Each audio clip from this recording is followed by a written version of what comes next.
కథా సవ్యసాచి శ్రీ వాకాటి పండ్రంగారావు గారి కథలు 12వ భాగం 6/6/25 మళ్ళీ బతికిన సూరి కథ. సూరి అనబడే సూర్యనారాయణ నాతూమల్ దుకాణం అంటే అతనికి నాతూమల్ దుకాణం అంటే మహా ఇష్టం. ఇంకా ఖచ్చితంగా చెప్పాలంటే నాతూమల్ దుకాణం కుడివైపున షోకేస్ అంటే మహా ఇష్టం. అంటే సూర్యనారాయణ లక్ష్మీ కటాక్షానికి పాత్రుడైన వాడని, దుకాణంలో ఎడాపెడా వస్తువులు కొంటాడని, అలా కొన్నేళ్ల తరబడి కొనగా అతడికి ఆ దుకాణానికి మధ్య అవినాభావ సంబంధం ఏర్పడిందని మీరు అనుకుంటే అది బొత్తిగా నా తప్పే. ఇంకా M2 అంటే మిస్సలేనియస్ 2 అని ఆఫీసులో పిలవబడే ఆ గుమాస్తా సూర్యుడికి 30 రోజులకు కలిపి సర్కార్ వారు ఇచ్చేది 100 మీద 60 రూపాయం గుడి. ఇక నాతూల్ దుకాణము నగరంలోకెల్లా అతి గొప్పదైన దుకాణం. ప్రధానమంత్రుడు, రాయబారుడు, విదేశ నాయకుల భార్యామణులు, ICSల పిల్లలు, బొంబాయి సినిమా తారులు రోజు వచ్చి వెళ్ళే దుకాణం.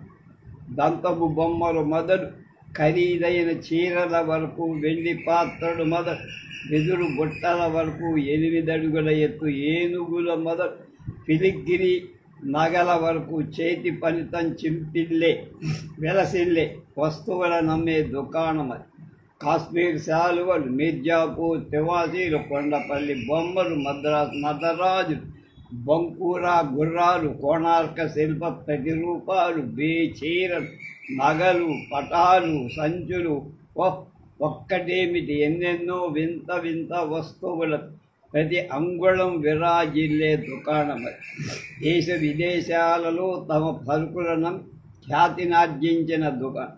ప్రపంచంలో ఏ మూల అంతర్జాతీయ ప్రదర్శనలో భారతదేశం పాల్గొన్న తప్పక పాల్గొనేది నాతూమల్ దుకాణం. మరి ఆ దుకాణం అనబడే హస్తికి ఈ సూరి అనే మశకానికి గల సంబంధం ఏమి? నాతూమల్ దుకాణంలో వస్తువులన్నింటినీ రోజు తుడిచి శుభ్రంగా ఉంచే గుర్నాం సింగ్ జీతం రోజున సూరి కన్నా 6 రూపాయలు ఎక్కువ ఇస్తారు. మరి అలాంటి సూరికి ఈ జీవితంలో మంచి కోరికలు కలగటానికి అర్హత లేని సూరికి, పిచ్చి మొండా కొడుకు సూరికి. కాకపోతే ఇంత పెద్ద దుకాణం మీద మమకారం ఏమిటయ్యా నా బొంద అని అనుకోవచ్చు. అక్కడే వస్తుందొక విచిత్రం. ఎంత సూరిగాడైనా కలలు కనడానికి కిరాయే లేదుగా. అందుకని ఎలిజబెత్ టేలర్తో ఫ్రెంచ్ డిసిరా విలాసయాత్ర, రాష్ట్రపతితో విందు భోజనం, పార్లమెంట్లో అటు ప్రభుత్వం ఇటు ప్రతిపక్షం మదిరి చచ్చేటట్లు ప్రసంగించడం, ప్రపంచంలోని 600-700 భాషలలో తర్జుమా చేసి పారేయదగిన గ్రంథరాజాన్ని రచించడం, 8 వాద్యాల మీద అవలీలగా కర్ణాటక హిందుస్థానీ బాణీలలోని బీథోవన్ బ్యాక్ల సంగీతం కూడా BSc సంగీతం కూడా వాయించే తన దివ్య సంగీతాన్ని విని ఆనందాబ్ధిలో మునిగి తేలిన ఐక్యరాజ్య సమితి సభ్యులంతా హర్షధ్వానాలు చేస్తుంటే, అబ్బే దీనిలో ఏముందండి అన్నట్లుగా తల ఊపడం. 8 ఓవర్స్లో 12 పరుగులిచ్చి వెస్టిండీస్ జట్టును పూర్తిగా బౌల్ చేసి పారేసి, అదే సాయంత్రం డోవర్ చేత ఇంగ్లీష్ ఛానల్ ఈడేసి అవతల ఫ్రెంచ్ తీరాన పత్రిక వారితో గోష్ఠి వంటి పనులన్నింటినీ సూరి వంటి శతకోటి సూరిగాడు రోజు కలల్లో చేస్తూ ఉండి, దయామయుడైన ఆ దేవుడు చేసిన ఈ స్వప్నాల ఏర్పు పుణ్యమాని సూర్యనారాయణ పంతులు గారి 5 ఎకరాల తోట పచ్చదనం మధ్య నుండి ముత్యంలా విరిసే భవనంలోకి ముందు గది ముందే దాన్ని చూసి దేవేంద్రుడే అసూయ పడత. పాదాలను మెత్తగా పలకరించే తివాసీలు పరిచిన ఆ గదిలో ఎటు చూసినా అందాలు నిండిన కళాఖండ. ఆ మూల బీరువాలో పంతులు గారు అప్పుడప్పుడు విదేశాలకు వెళ్ళినప్పుడు సేకరించుకువచ్చిన అపూర్వమైన వస్తువులు. వీటితో ఆ గది అనన్యంగా అలరారుకోవడం. అయితే సూర్యనారాయణ నాతూమల్ దుకాణం కుడివైపున ఉన్న షోకేసును ప్రేమించటం అన్నది మాత్రం పచ్చి నిజం. అందులో అబద్ధమే లేదు, అది కథ మాత్రం కాదు. ఎందుకయ్యా మరి ఈ ఆసామికి ఆ షోకేసు మీద మోజు అని అడిగితే, ఆ కేసులో ఆకాశం రంగు తివాసీ మధ్యలో వెలుగుతుండే ఒక పళ్ళెం లాంటిది. ఆ పళ్ళెంలోని ప్రతి మిల్లీమీటర్ శిల్ప విన్నాణంతో శోభిల్లుకుంటే, ఆ శోభకు కేంద్రంగా చుక్కల్లో చంద్రుడిలా భువన మోహనుడైన శ్రీకృష్ణుడు వేణువు నూదుతూ ఉన్న శిల్పం ఉందే, ఆ కృష్ణుడి పెదవుల మీద దూబూచులాడే లేత చిరునవ్వు ఉందే, అది సూరి అనే తుప్పు పట్టిన మేకు అయస్కాంతంగా లాగేసి ఆ రజత ఫలకం అంటే అతడికి పంచప్రాణాలు అవడం అతిశయమైన యుక్తి కానేగా. రోజు తాను ఇంటి నుండి ఆఫీసుకు, అక్కడి నుంచి ఇంటికి నడిచి వెళ్లాల్సిన దారి మీదే నాతుల్మల్ అనే మహనీయుడి దుకాణం పెట్టడం వల్ల అతడితో ఆగక ఆ షోకేస్ ఒకటి ఏర్పాటు చేసి అందులో తను మనసారా ప్రేమించి ఆరాధించ తగిన సౌందర్యాన్ని అంత ఆ రజపాలక రూపేణ అమర్చడం వల్ల సూరి అనే 100-124-4-4-160-5-200 స్కేలు మీద పాకే గొంగళి పొలుగు కళామయ ప్రపంచంలో కనీసం చూపులకైనా పంపడానికి అవకాశం. ఈ విధంబుగా సూర్యనారాయణ సూరి 3 ఏళ్ల నుండి రోజు 2 పూటలా ఏది తప్పినా నాతూమల్ దుకాణంలోని వెండి ఫలకం ఎదుట ఓ 5 నిమిషాలు నిల్చొని చూసి వెళ్ళటం మాత్రం తప్పేది కాదు. సూర్యనారాయణ పంతులు గారి స్వప్న సౌధంలోని డ్రాయింగ్ రూములో అన్నిటికన్నా మిన్నయైన ఆకర్షణ ఆ కృష్ణుడు ఉన్న వెండి ఫలకం. ఒకసారి బరి తెగించి దుకాణం లోపల అడుగు పెట్టిన సూరి ఆ దుకాణం పూర్తిగా ఎయిర్ కండిషన్ది అయినా మహావేడిగా దుర్భరంగా ఉంది. ఇస్త్రీ మడతల మధ్య రెక్కల పురుగుల, పూల రాసుల మధ్య చింతపండు పట్నం కాగితం, పాలలో నలుసుల, తేనెలో రాయిల ఉన్నాను తాను అనిపించి సూరి శక్తినంతా కూడగట్టుకొని అదిగో ఆ షోకేసులో ఉండే ఆ వెండి ఫలకం ధర ఎంత అడిగితే ఉండే 8 నుంచి జవ్వనులలో ఒక డ్రైవర్ని పంపకపోతే ఈ అమ్మగారే రాకూడదా లోపలికి అని అనబోయి ఆ మాట అనక వెటకారంగా, ఎగతాళిగా, వ్యంగ్యంగా ఓసారి చిరునవ్వు నవ్వి తన జడముడి పిన్నులు సుతారంగా ఎడమ చేతి వేలితో సర్దుకొని 1400 ఆ మాట విన్న సూరి మూర్ఛపోయి లేచాడు. ఎంత కాస్త స్పష్టంగా కనుక తను విన్నదానిలో పొరపాటుందేమో అని తాను ఆ ఫలకాన్ని ఆ క్షణాన కొనడానికి సిద్ధంగా ఉన్నాని. అయితే ధర దగ్గరే కాస్త అభిప్రాయ భేదం అన్నట్లుగా ధ్వనిస్తుంది.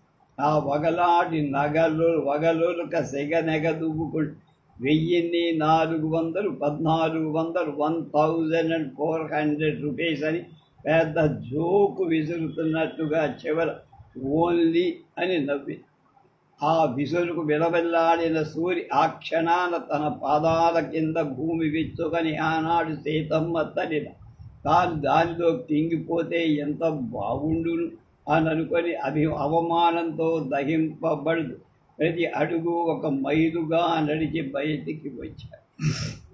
ఆనాటి నుండి ఆ వెండి ఫలకం అంటే సూరికి ఆశ, ప్రేమ, ఇష్టం, ఆకర్షణ, ఇవే కాక గౌరవం. రేసులో తనకి ట్రిబుల్ వస్తుందా, రాఫీ 1,10,000 తనదవుతుందా, లేక సినిమాలో వలె హీరోయిన్ తను వలిచి పెళ్ళాడుతుందా, ఎట్లా దానికి కొనడం అని సూరి మదన పడిన క్షణాలు లక్షలు కొనకపోయినా ఆ కృష్ణుడిని, ఆ వెండి ఫలకాన్ని చూస్తున్నంతసేపు సూర్య మనసు హాయిగా నిశ్చలంగా ఆనందంగా పాల కడలి మధ్య ఆదిశేషుడిపై పవడించిన మహావిష్ణువులా ఉంది. ఆ కాస్తసేపు అతడు మరో లోకానికి దేనికో వెళ్ళేవాడు. తన స్థితిగతుల మరిచి అదో విధమైన సమాధిలోకి వెళ్ళేవాడు. అంత పాలకడలి మధ్య విషబొట్టు లాంటి భయం ఒకటి వచ్చేటప్పుడు ఆ వెండి ఫలకాన్ని తన జీవితానికి దిక్సూచిగా ఉన్నదాన్ని, తన మనస్సనే ఎడారికి వయాసిస్తులా ఉన్నదాన్ని ఎవరైనా ఏనాడైనా కొనేస్తే ఆ ఆలోచన వచ్చినప్పుడల్లా నిలువెల్లా భయంతో వణికిపోయేవాడు. ప్రతిరోజు ఆఫీసుకు వెళ్తూనో ఇంటికి వస్తూనో దుకాణం దగ్గర రాగానే కళ్ళు మూసుకొని భగవాన్ నాకు ప్రియాతి ప్రియమైన ఆ వెండి ఫలకం అక్కడే క్షేమంగా సురక్షితంగా భద్రంగా ఉండేట్లు అనుగ్రహించు అని ప్రార్థించి మరీ ముందడుగు వేసి తొలి రాత్రి భర్తను చేరుతున్న పెదవుల వధువుల డైరెక్టర్ వారి గదిలోకి వెళ్తున్న డైలీ వేజెస్ బాయ్ల మినిస్టర్ గారి భవనంలోకి మియర్ ఓటర్ల అడుగులు వేస్తూ వెళ్ళి ఆ షోకేస్ ఎదుట నిలబడి అక్కడ తన ప్రాణ కుశలంగా ఉండటం చూసి పరమానంద భరితుడయ్యేవా. దేవుడికి కృతజ్ఞతలు అర్పించి ఓ సాయంకాలం మామూలుగా అతడు ఆ షోకేసు ఎదట నిలబడి తన లోకంలో తాను విహరిస్తున్న క్షణంలో కర్కశమైన అపశృతి ఒకటి వినిపి అదే దాని ధర ఎంత అని అడుగుతోంది ఒక కొవ్వెక్కిన ఒళ్ళు గల ఆవిడ వెనకగా డ్రైవరు, ఆ పక్కనే ఆమె మొగుడు కాబోలు నిల్చొని ఉన్నారు. ఆ మగవాళ్ళిద్దరూ చేతులుండా కరకరలాడే కాగితాల పొట్లాలు వీధిలో నిల్చున్న వారి ఓడలాంటి నల్ల కారులోంచి బాబుడి తలను బయటకు సాచి వాళ్ళ 16 ఏళ్ల అమ్మాయి మమ్మీ కమాన్ అని బొన్లో ఆ వింత జంతువులా పదే పదే అదే పనిగా అరుస్తోంది. ఆ కొవ్వెక్కిన వేళ్ళు తన వెండి పథకం వైపు చూపించడం గమనించిన సూరి గుండెలో గుణపాలు దిగ మాథూమల్ దుకాణం మనిషి వాడి సెగ ధరగా ఎంతో హుషారుగా కేసులోంచి పలకాన్ని తీసి ఆవిడికి ఆ ధూర్తురాడు అమూల్యమైన ఆ వస్తువును మనోమోహంతో మోటుగా కుక్క పిల్లను కోడి పెట్టను చూసినట్టు ముందు వెనకకు చూసి ఎరగేసి పక్కకు తిప్పి చూస్తుంటే తను స్తంభానికి కట్టి తన ఎదటే భార్యశీలం కలుషితం చేయబడుతున్న ఘోర దృశ్యాన్ని చూస్తున్న భర్తలా ఉంది సూరి మనసు.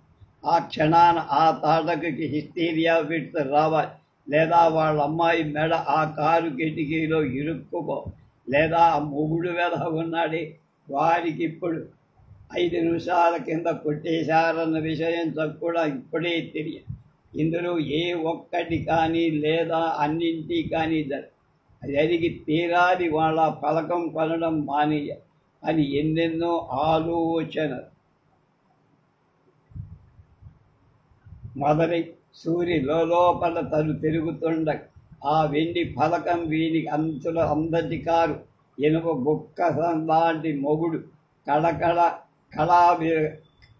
కళావిడ కూడా ఆవిడ కూడా కనుబొమ్మలెగరేసి ఆ ఫలకాన్ని దుకాణం మనిషి చేతికి వెనక్కు ఇచ్చేస్తున్న ఆ దృశ్యం సూరి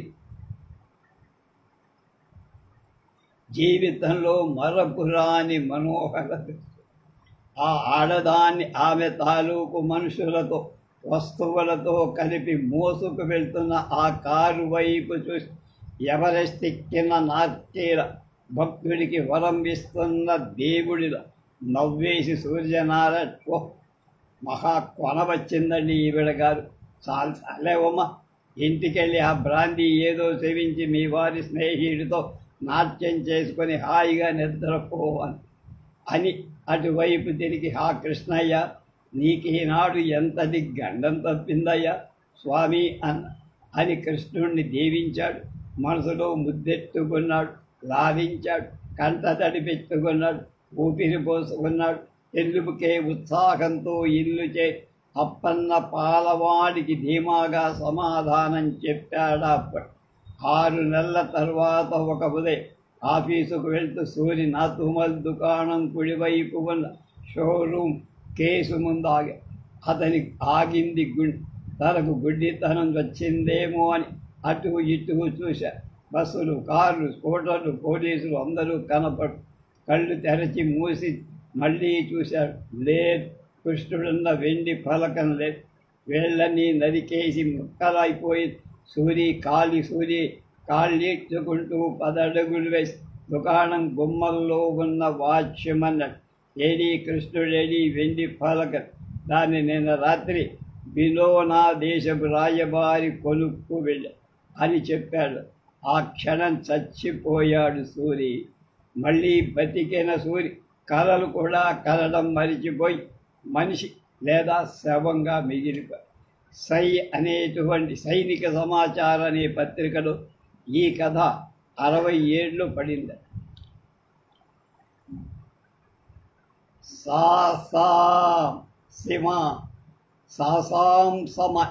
సాసాంసమి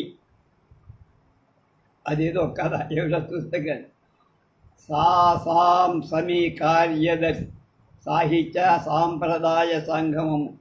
ఆ కార్యదర్శి మన్మోహన్ దాసు మేజా మీద కవర్లు చూశాడు. చిరునామాలన్నీ ఒకసారి చదివాడు. పచ్చి పులుసు భీమారావు, మొగల్రాజపురం విజయవాడ, నున్నకత్తి బాలాజీరావు అంబారుపేట, ఏనుగు నారాయణమ్మ సాలివీధి కొత్తూరు, మెల్లా సుబ్బయ్య దాసుపురం నయా నెల్లూరు, సున్నాల కన్నమ్మ తిరువూరు, అయ్యగారి సింహాచలం జనలక్ష్మి లాండ్రీ మంగళి, Naparati Sagaraiah Pochampadu, doctor N Anandarao Vijayanagar, miss Swatantra Kumari Vadapalani Chennai. ఆఖరి అడ్రస్ చదివి 4 అడుగు పెదవిని తడి చేసుకున్నాడు దాసు. అమ్మయ్య, ఈ ఏడాది తద్దినం అయిపోయి అనుకొని దాసు పెద్ద రిలీఫ్తో కేకేశాడు, గవరయ్యా అని. వచ్చేశాడు గవరయ్య. ఈ 9 కవర్లు రిజిస్టర్ పోస్ట్లో పంపించనేసి మన్మోహన్ దాసు నిక్కీ మీద హుషారుగా విక్కీ అన్నాడు.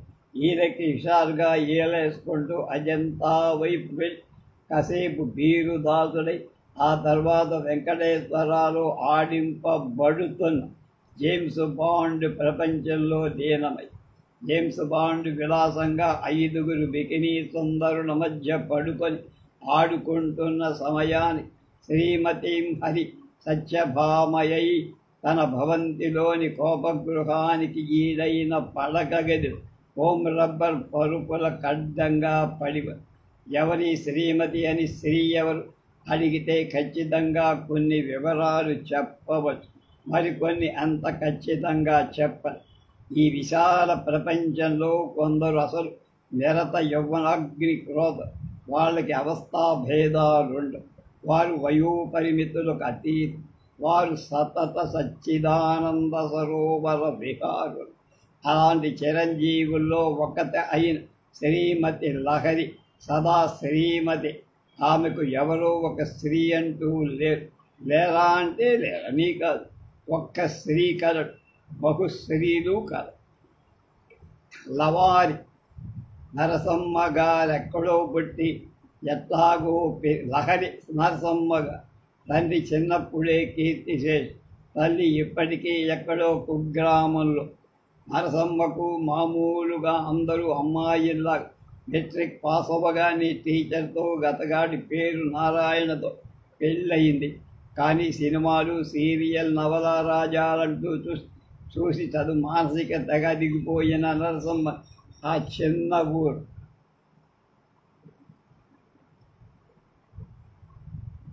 ఆ టీచర్ మొగుడు కట్టి పడేయలేకపోయా. నరసమ్మ లహరిగా సంపాదకుడికి లేఖలు, కార్టూన్ల మీద ఆగ్రహ వ్యాసాలు, మహిళోద్ధరణకై చాంతాళ లాంటి ప్రబోధాలు రాసి ఒకనాడు ఆమె హఠాత్తుగా ఒక నాట్య ప్రదర్శన చూసి ఆమె పూర్వజన్మ విశేషం ఏమిటో కానీ ఆ నాట్య ప్రదర్శనలో సరిగ్గా నర్తకి తరంగం అభినయిస్తున్న క్షణాన్ని ఆమెలో సుప్త భుజంగంలాగా నిద్రాణమై ఉన్న నవలా రచనాశక్తి అన్నది హఠాత్తుగా కుండలినిలా లేపింది. సముద్రంలో హైడ్రోజన్ బాంబు పేలినప్పుడు సుశ్రూముగా మష్రూమ్గా లేచి నాకు ఈ నాట్యం వద్దు భగవాన్ అన్న నవలగా లేచి పడం లేవడం ఇప్పటికి ఇంకా 6 సంవత్సరాలై నిరాఘాటంగా నాట్యం చేస్తూనే నాకు ఈ నాట్యం వద్దు భగవాన్ తర్వాత శ్రీమతి లహరి నెలకొక చిన్న నవల, ప్రతి 3 నెలలకు ఒక పెద్ద నవల రాసే వైగా దేశంలో ఉన్న వార మాస పత్రికలు చాలకపోతే తనంత తానుగా ఒక వార పత్రిక ఒక మాస పత్రిక మొదలుపెట్టి ఏడాది నడిపి ఆ తర్వాత ఆమె ఒక సుముహూర్తాన 7 కొండల వాణి పాదా పద్మాలకు 2 ఫుల్ స్టేప్ పేజీల పొడవున సజల నయనాలతో నమస్కరించి మరీ మొదలుపెట్టి తన మ్యాగ్నం ఓపస్సులు ఆలోచించి దానికి పసిఫిక్ పర్వతాల ఒడిలో అని నామకరణం చేసి శనివారం మొదలుపెట్టి మంగళవారానికల్లా పూర్తి చేసి దాని దసరా నవలల పోటీ ఒక మీమా అభిమాన వారపత్రికకు పంపి ఇకనేముంది కళ్యాణం వచ్చినా కక్కొచ్చినా అన్నట్టుగా నవలల పోటీలో 1, 2 3 బహుమతులు వచ్చాయి. ఎట్లన్నన్ మొదటి బహుమతికి అర్హమైన ఎన్నికైన ఒక శ్రీమతి లహరి నవల నిజంగానే పసిఫిక్ పర్వతాలంత ఎత్తున అత్యద్భుతంగా అనన్యంగా ఉండగా మిగతా నవలన్నీ కూడా చెత్తబుట్ట కూడా పనికిరానిగా ఉండిపోవు. అందుకని మేధావులైన పత్రికా సంపాదక వర్గం వారు లహరి గారి నవలని 3 భాగాలు చేసి మొదటి భాగానికి మొదటి బహుమతి, రెండవ భాగానికి రెండవ బహుమతి, మూడవ దానికి మూడవ బహుమతి ఇచ్చవతల పారేసి తెలుగు నవలా సాహిత్యంలో ఎంతటి మహత్తర సన్నివేశం జరిగిపోయాక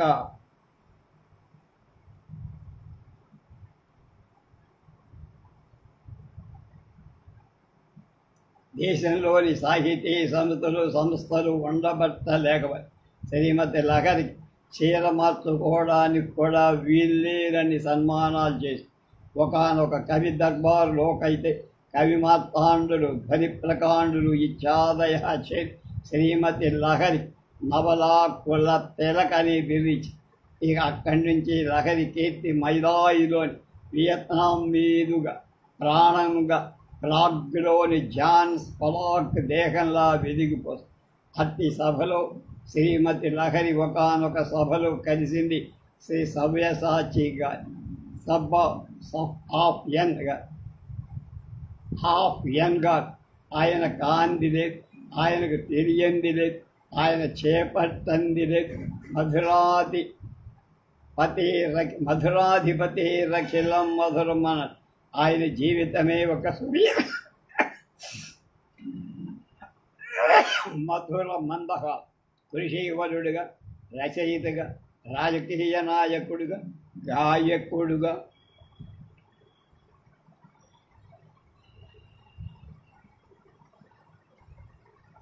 నారీ మానస చోరుడుగా, బహుభాషా కోవిదుడుగా, నానాదేశ యాత్రికుడుగా, ఆశ్రిత వత్సలుడుగా, అశేష భక్త కోటికి ముక్తి దయకుడుగా, సవ్యసాచి గారే సాటి. లూనార్ మాడ్యూల్లోని కమాండ్ మాడ్యూల్ కలిసినట్లు సవ్యసాచిని శ్రీమతి లహరి కలవడం కూడా కేవలం విధి నిర్ణయం.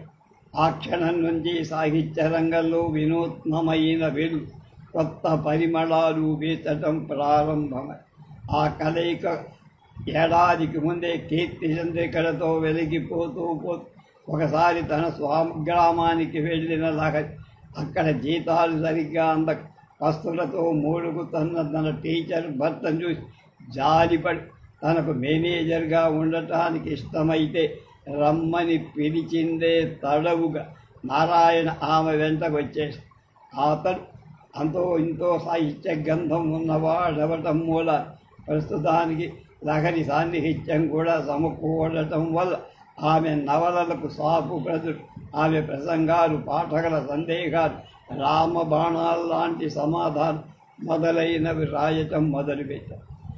మధ్య సీతమ్మ గారి జడకుతులు, ఇప్పటి వేషాలు, అప్పటి క్షీరసాగరమ ఇప్పటి నేపాల్ అప్పటి క్షీరసాగరమా, భీముడి ఆహారమెత్తిది వంటి భారీ విషయాల మీద దాళపత్రములు గట్రా రిఫర్ చేస్తూ సీర్య సాహిత్య వ్యాసాలు రాయసాగారు.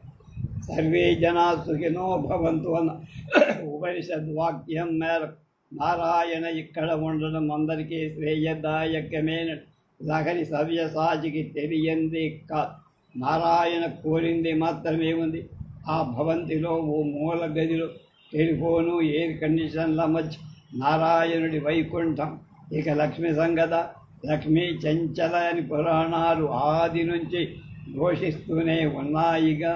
అంచేత ఎవరికి వారి దేనికదే అన్న అవలీల విధానం అవలంబించి నారాయణ హాయిగా తన యథాశక్తి సాహిత్య సేవ చేస్తూ సవ్యసాచి గారి ధర్మమాని అటువంటి ఇటు నుండి అటు 3, 4 అనువాదాలు చేసి అది తలడు అతగాడికి అనువాద శార్దూలం అనే బిరుదాన్ని ప్రసాదించే ఏర్పాటులో దేశాసాం సమ్మీతి ఎన్ని తలకాయ అయినా పెద్ద తలకాయ అయిన శ్రీ సవ్యసాచికారి ఏది సవ్యసాచికారి క్షణం తీరిక కూడా దొరకటలే. అటు పార్టీ ఎన్నిక, ఇటు బ్యాంక్ డైరెక్టర్ల సమావేశం, అటు డెలిగేషన్ల యాత్ర, ఇంకోవైపు సాం సమి ఆ బహుమతుల నిర్ణయం, అంకితాల సభలు, పంచరత్నాల సమావేశాలు ఈ విధంగా తెక్కమక్క పడిపోతుంది. సాం సమీ బహుమతి ఈ ఏడాది ఎవరికి ఇవ్వాలన్న విషయం మీద సవ్యసాచి గారు గత ఏడాది ఒక నిర్ణయానికి వచ్చేశారు. ఆ మేరకు ఆయన సాం సంసమీ యొక్క 9 సభ్యులకు ఆదేశాలనిచ్చే ఉన్న నవగ్రహాలు శ్రీవారి నిర్ణయం మేరకు ఎక్కడ సంతగా పెట్టమంటే అక్కడ పెట్టేసి శ్రీవారి కటాక్ష వీక్షణాలు పొందటానికి విలవిల్లాడుతూనే ఉన్నారు.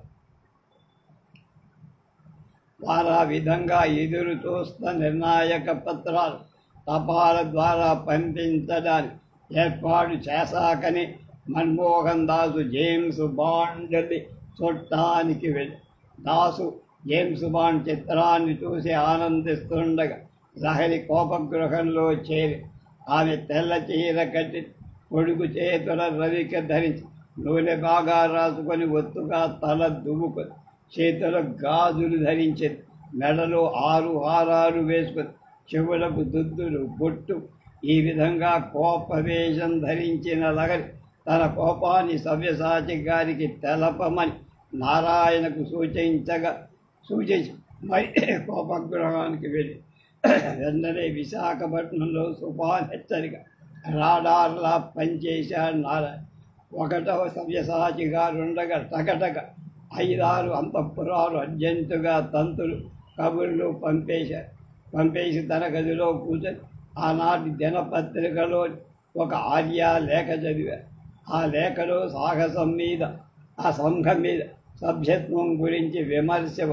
సదరు సభ్యత్వం నలభీములు, వ్యాపారులు, వైద్యులు, సినీ కళాకారులు, కాంట్రాక్టర్లు మొదలైన వాళ్ళకి, తమలాంటి వాళ్ళకి అందులో ప్రాతినిధ్యం ఇవ్వకపోవటం వల్ల తీవ్రమైన అసంతృప్తి తెలుగుతుంది. రైలు ప్రయాణికుల సంఘం వారు, కళాశీల పరిషత్తు వారు, అట్లా 5-6 సంఘాల వారు, వృత్తుల వారు లెక్క రాశారు. అది చూసి మండిపడిపోతూ నారాయణ దానికి ఘాటైన జవాబు రాయటం ప్రారంభించి అతడా ఉత్తరం మొదలుపెట్టిన 10వ నిమిషాలు అరగంట సేపులో 42 మైళ్ళు దాటిన ఇంపాలా వచ్చి ఆ భవంతి ముందు నిలబడి దాని నుండి సవ్యసాచి దిగగానే తిన్నగా కోపగృహంలోకి వెళ్ళి చూశారు. పరిస్థితి అర్థం చేసి మంచం మీద కూర్చున్నారు. పలకరించారు. విరామం, మౌనం. రాణి నువ్వడిగితే నేను కాదన్నదేనాడైనా ముందు చెప్పు, లహరి చెప్పిన మరుక్షణం నీ వాంఛ ఈడేర్చకపోతే నా ప్రాణాలు నీ కర్పిస్తా. చిరునవ్వుల అల్లరితో గలగలలాడార్జునుడు కోపంగా మౌనంగా ఉంటే పొన్నమినాడు. అలలు లేని సముద్రంలా ఉంది లహరి. పక్కున నవ్వి సవ్యసాచి గారి ఎద మయూరై అది అలా ఉండాలి ఈ ఊర్వశి ఏది సెలవు ఇచ్చినా సరే ఏమిటో ఆ తొందర అంతా గాలి మూటలే గోముగా అడు తిరిగింది. ఎందుకు సాధ్యం చేస్తారా చెయ్యక బతకగలన చెప్పింది లహరి. పకపక నవ్వాడు. ఈ పాటికి దానికైనా అన్నారు. అయిపోయిందనుకోమన్నారు. ఉండండి వస్తానని లేచి పెట్టి తల నూనె షాంపూతో కడిగేసుకుని పొడిపొడిగా చెల్లాచెదురుగా జుట్టు దువ్వుకొని పువ్వులు విసర్జించి మెడలోని నగలు తీసి పారేసి భుజాలు దాటని రవిక తొడిగి 20 నిమిషాల తర్వాత గదిలోకి వచ్చిన లహరిని చూసి అమ్మయ్య కోపం పోయిందా అన్న. గబగబమంది లవరి. ఆ తర్వాత అక్కడంతా కథన కుతూహలమే ఆనంద భైరవ. నారాయణ సాసామి తరఫున దినపత్రిక ఆ లేఖ పూర్తి చేసి పొట్టికోలోకి వచ్చేసరికి సవ్యసాచి కాదు. హలో అన్నారే. ఆర్య లేఖ గురించి దానికి తమ ప్రత్యుత్తరం గురించి చెప్పాడు. భేష్ అని భుజం తట్టాడు.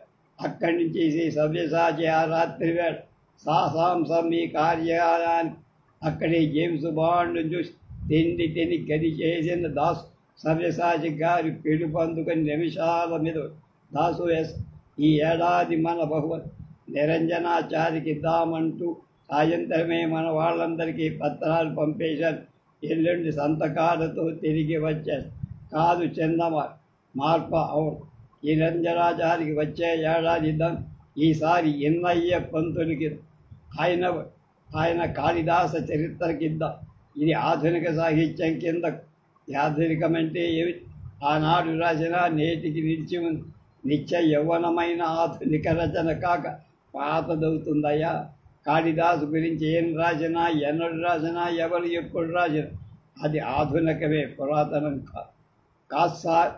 కానీ కాదు సార్ అయినా కావాలంటే నియమావళిని సభని రాత్రికి రాత్రి మన నిర్ణాయక సంఘం వాళ్ళు పత్రికలకు కబురు అందిస్తారు.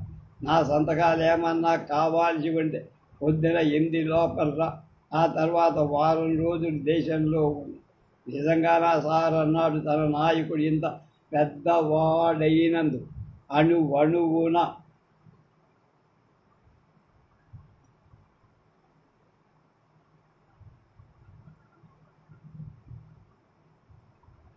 సంతోషం గర్వం ఉప్పొంగిపోతున్న మన్మోహన్ దాస్ ఆ మరుసటి రోజు వార్తను వద్దల దినపత్రికలో తనకు ఏ ఏడాది సాసాంశేవి సభకి బహుమతి ఇవ్వనిస్తున్న వార్త చదివి ఎన్నయ్య గారు సంతోషంతో తలకిందులయ్యా. కాసేపటికి తిన్నగా లేచి నిలబడి ట్యాక్సీ పళ్ళు పూలు మిఠాయితో పెట్టి అరగంట వేచి శ్రీమతి లహరిని కలుసుకొని చేతులు జోడించి అమ్మా మీ దయ అపారం, మందహాసులు, మీ శక్తి అమోఘం నవ్వి నా కృతజ్ఞత యథా చెప్పాలో తెలియదు. అదేమిటి నిరంజనం గారు, మీరు నాకు చేసిన సాయం నేను మాత్రం మర్చిపోగలనా? కొంతండమ్మా ఇవ్వండి, ఏదో నా సంతోషానికి గుర్తుగా. కాసేపు తర్వాత ఎన్నయ్య గారు తన ఇంటికి వచ్చారు. ఎన్నయ్య గారు పసిఫిక్ పర్వతాల ఒడిలో నవలలోని నవరసాలను ఇంకా అదనంగా దొరికిన 1-2 రసాలు అనవలలోని ఆత్మిక దృష్టిని బయటకు తీసి ఆ నవలలోని ప్రతిభా విశేషాలు ఎత్తి చూపుతూ వ్యాసాలు రాసి అంత పాఠక లోకాన్ని దృష్టి కల్పించడమే ఆయనపై అమ్మగారి చల్లని చూపు ప్రసరించటానికి కాదు. నిరంజనాచారి గారు ఏదో సభలో దానికేం తెలుసు పిచ్చి కుంక అన్నట్టు దాఖలా ఉన్న దినపత్రిక కటింగును ఎన్నయ్య గారు అమ్మగారికి దఖలుపరచడం.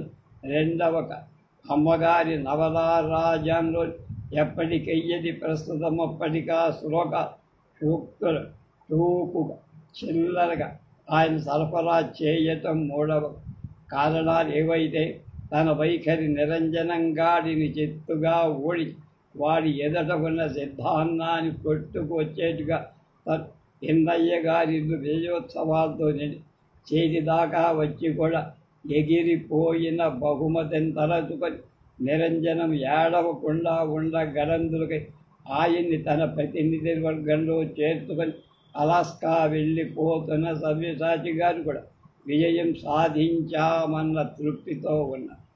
నా అలాస్కా యాత్ర విషయం వింటే గిలగిల తన్నుకుంటాడా ఎన్నయ్య వెధవ అని సంతృప్తి నిరంజనంగా.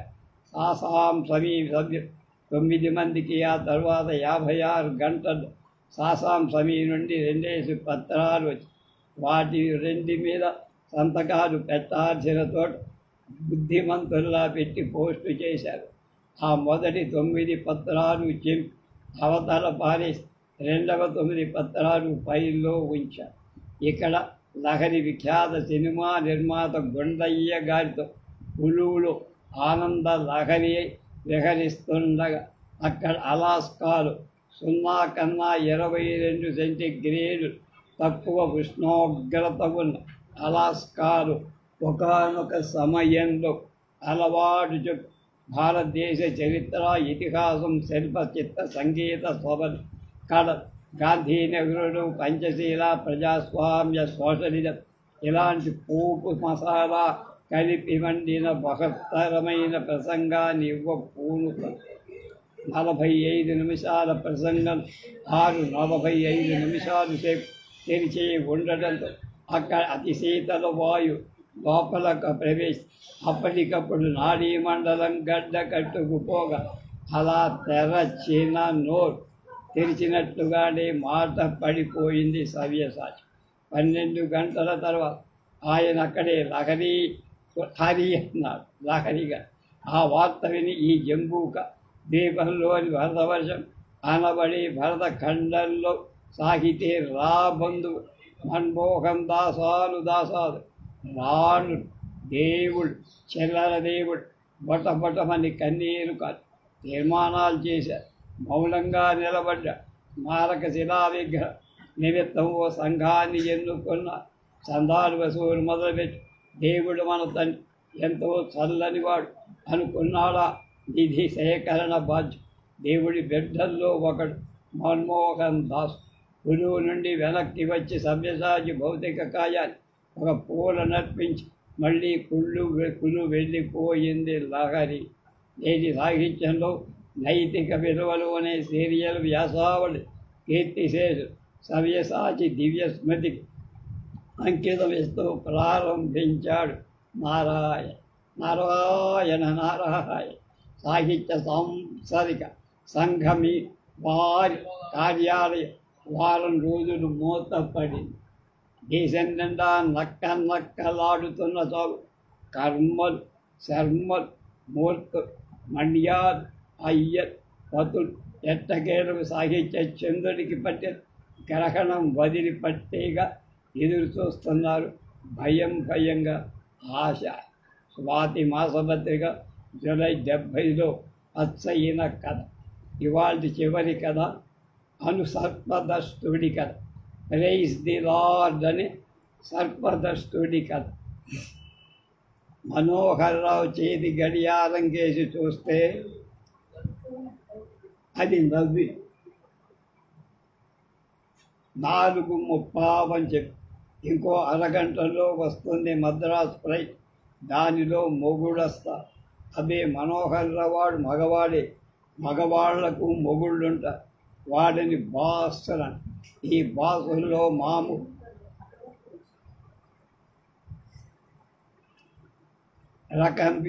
రంకువి అని 2 రకాలు.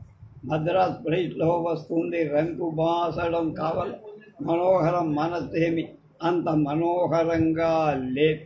ఆ వస్తువు సిఏ ఆశీర్వాదం. తన హెడ్ క్వార్టర్స్లో సిఏఓ అంటే కంట్రోలర్ ఆఫ్ మానిటరీ అఫైర్స్.